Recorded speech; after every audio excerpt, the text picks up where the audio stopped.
Bonjour à tous et à toutes et bienvenue dans ce nouvel Actu Critique, l'émission pas du tout régulière puisqu'on s'intéresse à l'actualité scientifique et plus exactement des publications récentes qui peuvent présenter quelques failles, en tout cas à mes yeux, et donc c'est pour ça que j'en parle en vidéo.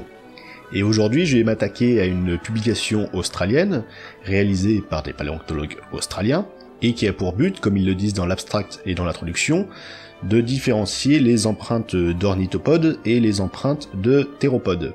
Donc l'étude des empreintes en paléontologie, ça s'appelle la paléoichnologie. C'est la discipline qui va s'intéresser à toutes les traces d'activité biologique fossiles. Donc ça peut être aussi bien les empreintes que ça peut être les œufs ou les bioturbations, donc les traces de terriers, les choses comme ça. Tout ce qui est en fait laissé par des organismes fossiles mais qui ne sont pas des os, on va dire. Et c'est pour ça qu'il existe donc une classification propre à la paléoichnologie, puisque par exemple si vous retrouvez un œuf sans rien dedans, il est assez difficile de savoir à qui appartient l'œuf, donc il faut quand même bien lui donner un nom à cet œuf, et donc c'est là que la paléoichnologie intervient.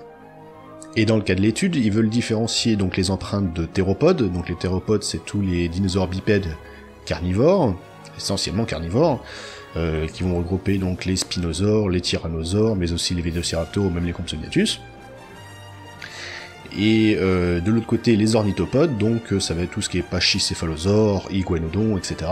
Donc des animaux qui en apparence sont quand même bien différents, mais d'un point de vue paléoichnologique, ils laissent tous les deux des empreintes tridactyles, donc tous les deux laissent des empreintes sous 3 doigts, et du coup c'est assez difficile de savoir à qui appartient les empreintes. Donc en paléoichnologie, pour classer les empreintes, on va mesurer la taille des doigts, l'angle entre les doigts, on va faire des rapports entre les différents angles, des rapports entre les différentes tailles de doigts, et du coup, à partir de ces rapports de taille et d'angle, on va pouvoir les classer et leur donner des noms. Ici, ce que l'étude propose, c'est, on va dire, presque la méthode inverse, c'est-à-dire qu'ils vont utiliser des os d'un dinosaure australien, donc Australovenator, qui est un théropode australien, qui est le seul connu à ce jour. Bon, ça veut pas dire qu'il n'y en a pas d'autres, mais pour l'instant c'est le seul qui est bien défini.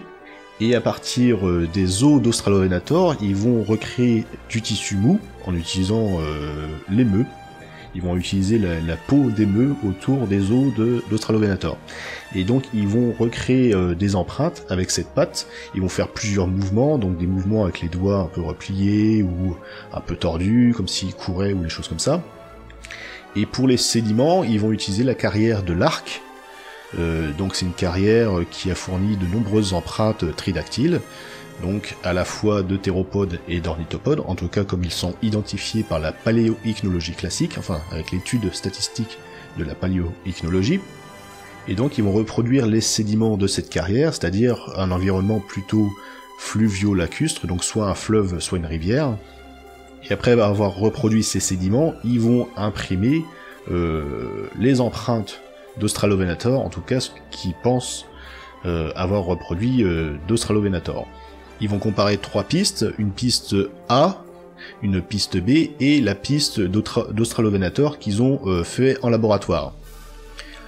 Il se trouve que la piste A ressemble beaucoup à ce qu'ils ont trouvé en laboratoire avec Australovenator, donc c'est là qu'ils ont conclu très logiquement que la piste A appartient très probablement à un théropode. Ils s'avancent pas pour dire que c'est Australovenator, heureusement. Mais pour la piste B, ils partent du principe que comme ça ressemble pas à la piste A ni à la piste d'Australovenator, ils partent du principe donc que ça appartient à un ornithopode. Du coup, point positif de l'étude, ce qui s'est passé, c'est qu'ils ont fait énormément de moulages. Les reproductions, en tout cas, sont assez impressionnantes sur ordinateur, et énormément de moulages, différentes positions de doigts, etc. Donc ça, c'est vraiment intéressant. Le problème, c'est qu'ils ont fait ça avec une seule espèce, alors qu'ils auraient pu le faire avec d'autres théropodes, pas forcément australiens, puisque le but de l'étude, c'est quand même de comparer les empreintes de théropodes et d'ornithopodes, sauf que là, on va s'intéresser uniquement aux empreintes de la carrière de l'arc, et juste pour savoir si c'est Australovenator ou pas. En tout cas, c'est ce qui ressort de l'étude. C'est pas vraiment le but qui était annoncé à la base, mais c'est vraiment ce qui a été fait durant l'étude. Le problème ici, ça va être vraiment l'utilisation d'une seule espèce et d'un seul type de sédiment, puisqu'on va reproduire les sédiments de la carrière de l'arc. Alors que si le but avait été de comparer les empreintes d'ornithopodes avec celles de théropodes, la méthodologie de l'étude aurait voulu qu'on multiplie les empreintes de théropodes, qu'on utilise aussi des empreintes d'ornithopodes, puisque là c'est pas le cas du tout, surtout que des ornithopodes en Australie à la même époque il y avait des iguanodontiformes, et puis le registre fossile des iguanodons, il y a quand même de quoi faire, donc je pense que c'est pas là le problème. Et donc en plus du manque d'empreintes, que ce soit aussi bien même de théropodes ou d'ornithopodes, il n'y a qu'un seul type de sédiment, donc l'étude ne répond pas en fait à la question qu'elle s'est posée à la base. Parce que du coup, au lieu de pouvoir comparer théropodes et ornithopodes, je le répète, l'étude va être applicable uniquement dans le cas de la carrière de l'arc, et encore une fois, uniquement dans le cas d'Australovenator, puisque même si la piste B ne correspond pas à Australovenator, rien ne nous dit forcément qu'elle appartient à un ornithopode, puisqu'on n'a même pas d'ornithopode en face pour comparer. Ça peut très bien être un autre type de théropode qui n'a pas encore été découvert en Australie.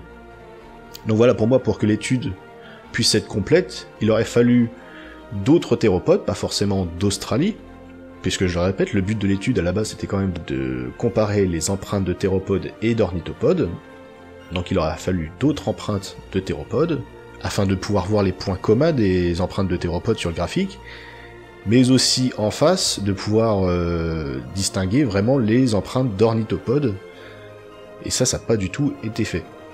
Donc dans la conclusion de l'article, il se demande quand même d'avoir des comparaisons effectives avec différentes empreintes de la carrière de l'arc. Donc oui, effectivement, les empreintes d'Australovenator semblent correspondre à la piste A, donc la piste A appartient très probablement à un théropode, mais encore une fois, c'est pas du tout sûr, puisqu'on a utilisé des corps mous d'émeux.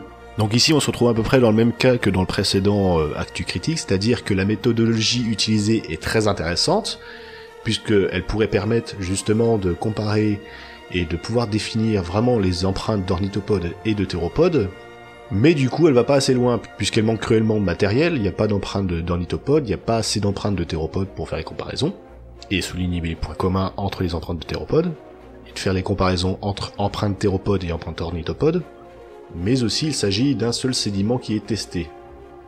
Donc il faudra refaire la même étude, avec plusieurs empreintes de théropodes, plusieurs empreintes d'ornithopodes et plusieurs sédiments.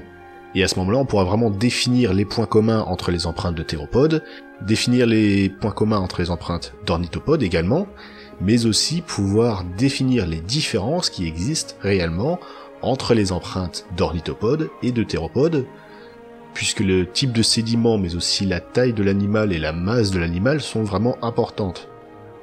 Donc encore une fois, je le souligne, c'est une publication qui est intéressante, mais qui ne répond pas aux questions qu'elle a posées à la base. Ceci dit, la méthodologie est intéressante, et elle mérite vraiment une publication un peu plus creusée. Donc voilà, c'est tout pour moi, on parlera un peu plus de paléoichnologie la prochaine fois, vous verrez bien. Donc je vous dis certainement dans 2 semaines dans une prochaine vidéo, et en attendant, à bientôt sur les réseaux sociaux. Ciao.